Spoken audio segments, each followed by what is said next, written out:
Well, hello, brothers and sisters, and I wish you welcome into Third John now.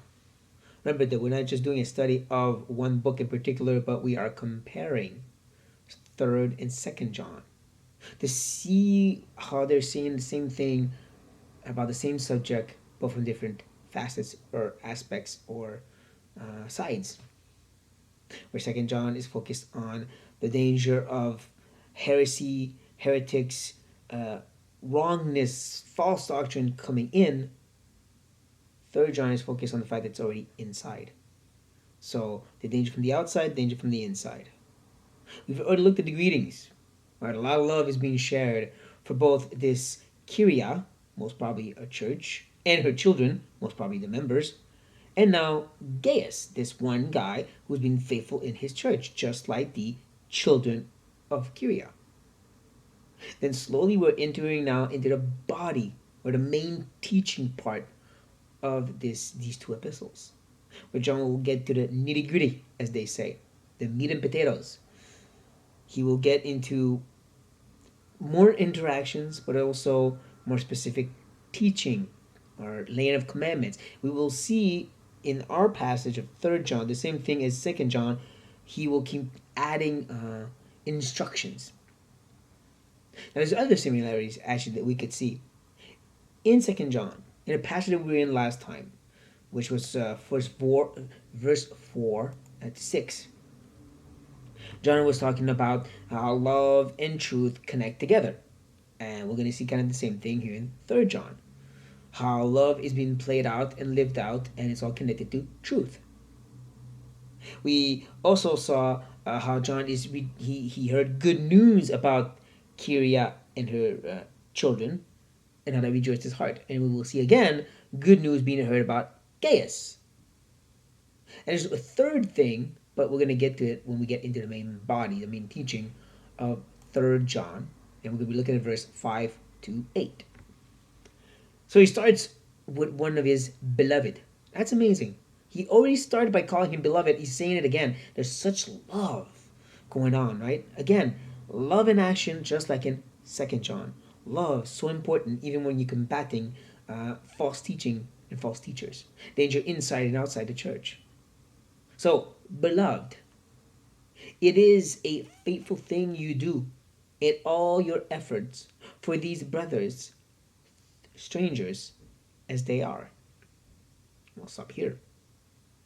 We see that he is faithful like the children of Kyria, who are being known as faithful. They were walking in the truth, as John said. Here he's being faithful, Gaius, as we will see, by being hospitable, by caring for these strangers. And we really must understand it as actual strangers. We are not living here in an age of social media, emails, or whatever.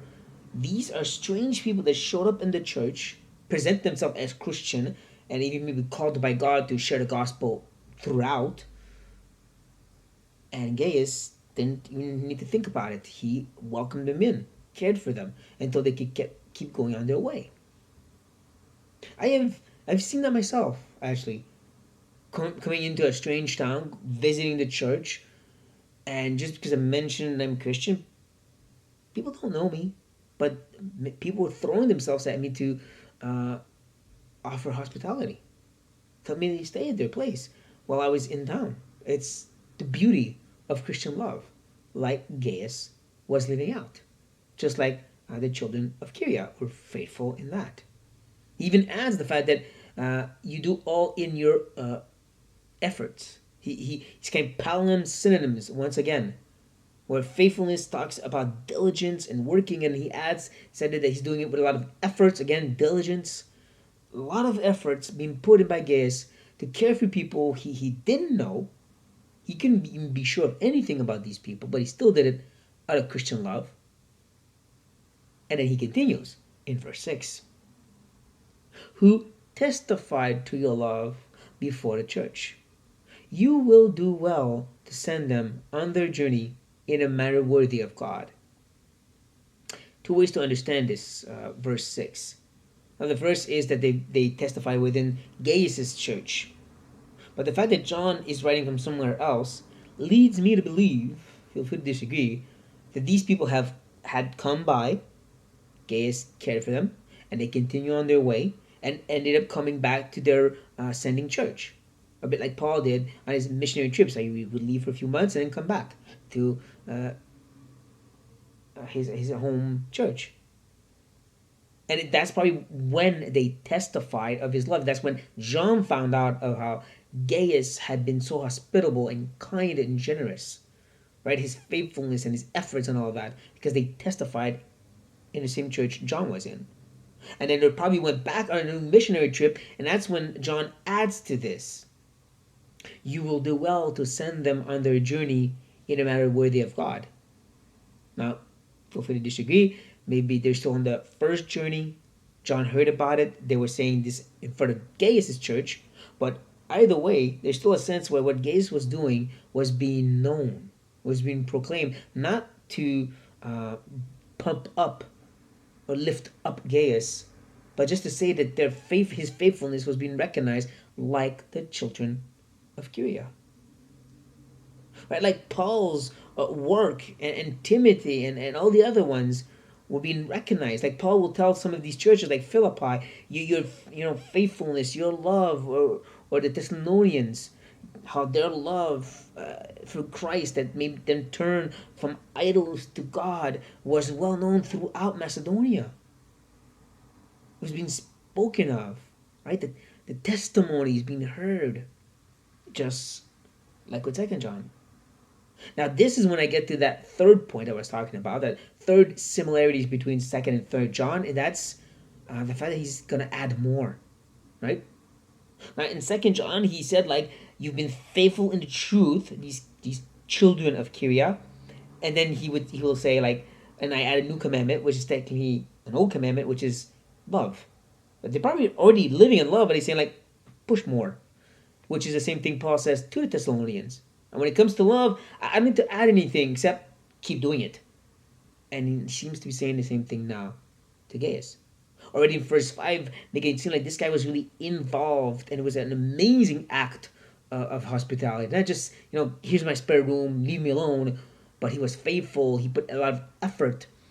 And then Paul, and John will be adding, well, then send them on their journey in a manner worthy of God. Almost like saying, it's good that you're hospitable, could you also add a little bit of financial support now? And when you keep going with verse 7, it does seem that that's what he's talking about. It's good that you care for them when they're there, could you also make sure they can keep going for the work of the ministry? You've already done enough, like the children of Kyria, now could you keep doing more?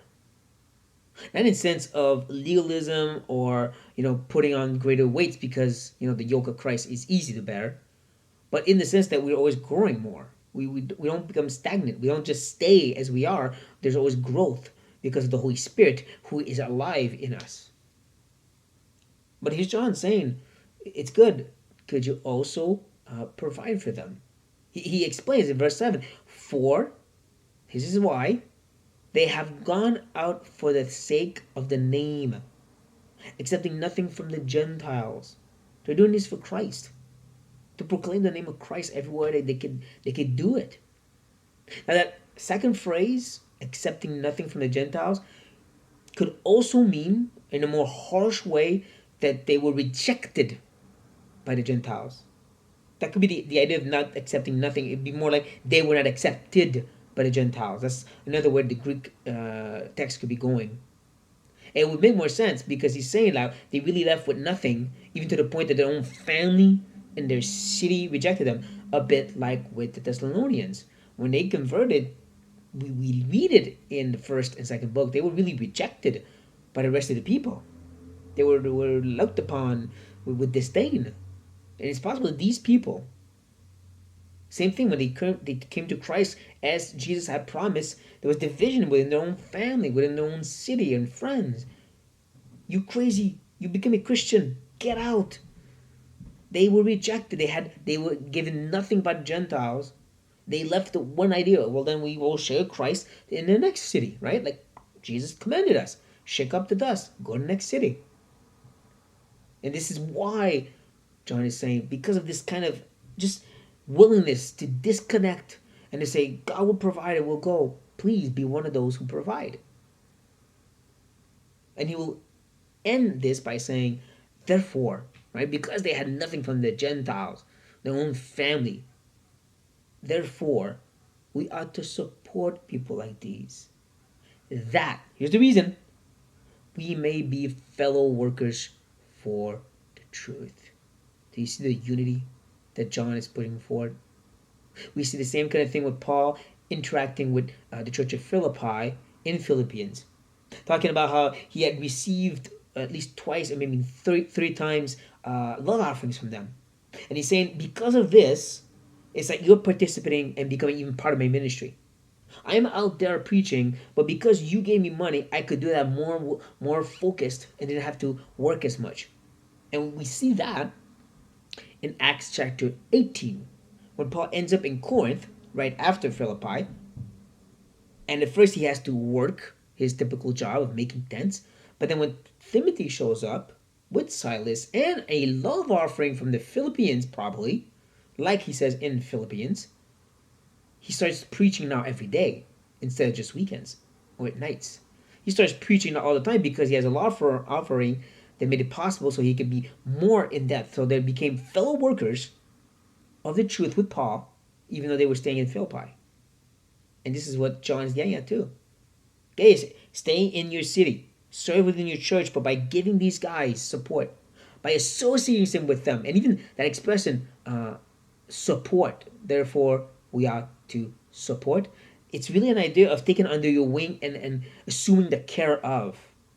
It's a kind of expression you could use about adopting someone, maybe not to the extreme, but kind of. Or a bit like a missionary board, and sending churches will assume the care of certain people they send out as missionaries. That's kind of the idea before it ever existed, right? Because that's the way God works. He doesn't need man to make up stuff. He does it himself. This is not to say that it's wrong to have missionary boards or sending churches. It's just to show that here's God talking about it before it ever got put together. Here's Paul saying to Gaius, be one of those. You, a person. This again explains why he was praying that this blessing that God had put on his life would continue, right? That he would continue to prosper so he could continue to add even more to God's work. Paul said the same thing to the Corinthians in 2 Corinthians chapter 9, where he talks about how God gives so we could give more, not so we could accumulate more and have nicer stuff. It's so as we could give more and serve more the ministry of God. And here's Gaius now with an opportunity to do that, and John, like, not laying in, but encourage him, exhorting him, and telling him this is how you're going to become a fellow worker of the truth with them. And this is the takeaway for us. This text reminds us one great Christian principle that has been said and repeated like for decades and centuries and millennia now, and that's there's only two types of Christians: senders and sendees. Those who go and those who send them. Those who give up everything, including having a job, to go out preach the gospel, and those who support them financially so they can do that. That's it. And one doesn't disqualify the other. Gaius was probably very faithful within his church, and still he was helping others who were going out. But here's a reminder for us. We get to participate to the work of the truth, of the gospel, of God's kingdom being spread across the world by this support, this help, prayerful, financial, right? Encouraging, exhorting by sending emails to these missionaries. All these little things. Participate to what God is doing. All while you're staying at home.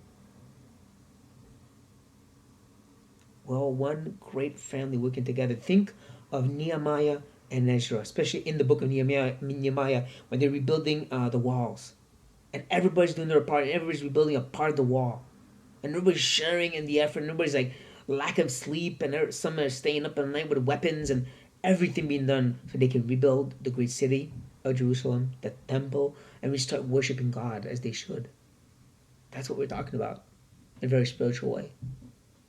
So let this motivate us to be like Gaius. You've done a lot. Amen. It's been testified. Keep rolling up your sleeves and going at it, finding other ways by the guidance of the Spirit of God Himself, how you can continue to be a fellow worker of the truth with others. It's not about you, it's about God, His kingdom, His name be magnified. With this, brothers and sisters, be blessed.